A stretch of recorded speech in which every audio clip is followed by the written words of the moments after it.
www.juanurdiales.com/academic.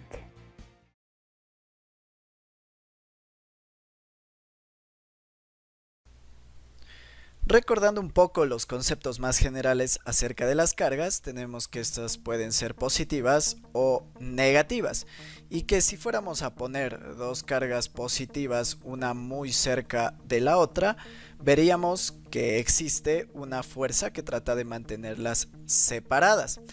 De igual manera, si ambas son negativas, también se repelerían. Pero si una de las cargas tiene signo contrario a la otra, la fuerza sería de atracción. A esta fuerza se le conoce como la fuerza electroestática, y su existencia se había notado ya durante mucho tiempo en la historia antigua gracias a estas propiedades de atracción y de repulsión. Pero la pregunta siempre quedaba: ¿cuánto mide esta fuerza? ¿Cuál era su magnitud? Aquí es donde entra en los 1700 el ingeniero y físico francés Charles-Augustin de Coulomb, quien experimentalmente deriva la ley que conocemos hoy con su nombre. Vamos a ver los principios de cómo lo hizo. Primero, se observó que mientras más grande la cantidad de carga, ya sea en la carga izquierda o en la carga derecha, más grande la fuerza entre las dos. Además, si una de las cargas es negativa, esto no afecta la magnitud de la fuerza, solo su dirección. Es decir, el signo dicta si la fuerza va hacia un lado o hacia el otro, más no cuánta fuerza se ejerce.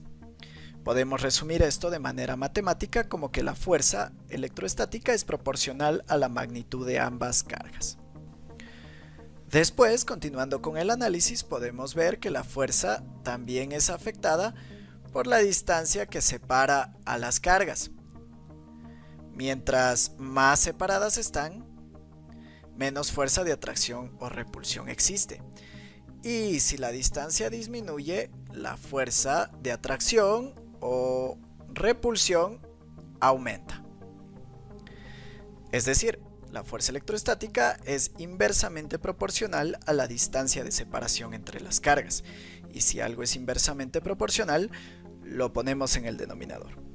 Con experimentación se determinó que la fuerza, estrictamente hablando, es inversamente proporcional al cuadrado de la distancia, no solo a la distancia. Finalmente, para transformar el signo de proporcionalidad en una igualdad, agregamos una constante que conocemos como K, la constante de Coulomb o constante electroestática. Esta es la ley que nos permite hallar la fuerza de atracción o repulsión entre dos cargas. Utilicemos esta fórmula para un ejemplo numérico de cómo utilizarla.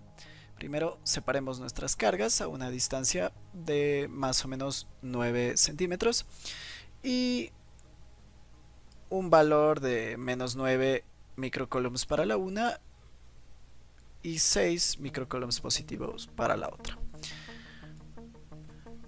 La fuerza electroestática es entonces el producto de la constante de Coulomb por la magnitud de cada una de las cargas, menos 9 microcoulombs y 6 microcoulombs, dividido entre la distancia que las separa, en este caso 9 centímetros. Dividimos para 100 para transformar a metros. Después resolvemos el valor absoluto. El menos 9 pasa a ser 9 positivo y 6 se queda como 6 por 10 a la menos 6. En el denominador resolvemos la operación. Realizamos la multiplicación en el numerador y dividimos para obtener 60 newtons de fuerza. Comprobemos que la respuesta que hallamos es correcta mostrando el valor calculado por la simulación, que es de 61.3 newtons. Existe una pequeña discrepancia porque la constante de Coulomb es en realidad igual a 8.9876 y no a 9 exactamente como hicimos en el ejercicio, pero es una aproximación bastante certera. Bueno, ahora sabemos que es esta fuerza la que causa la atracción o la repulsión de las cargas. Pero todavía queda una incógnita más. ¿Qué está provocando esta fuerza?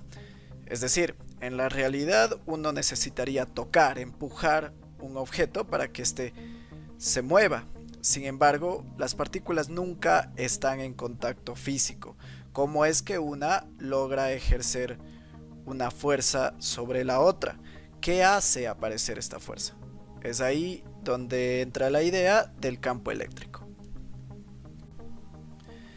Imaginemos una carga solitaria en el vacío. Si pudiésemos visualizar el campo eléctrico, veríamos un entramado de líneas que salen desde la carga hacia el infinito, si es que la partícula tiene carga positiva. Y si su carga es negativa, veríamos las mismas líneas, pero esta vez desde el infinito hacia la carga. Son estas líneas, es este campo el que ejerce una fuerza sobre las otras partículas que entran en contacto con él. Mientras más cerca se está de la carga generando el campo, más grande la fuerza que experimenta la partícula, y conforme nos vamos alejando, el campo se debilita y menos fuerza de atracción o repulsión experimenta la carga dentro del campo. Las flechas en la simulación se van difuminando para indicar el debilitamiento del campo. Esto es el campo eléctrico conceptualmente hablando.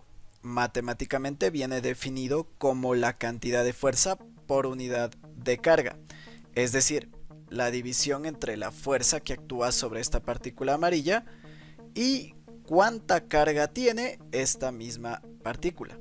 Ojo que en esta fórmula la carga que consideramos es solo la que recibe el campo.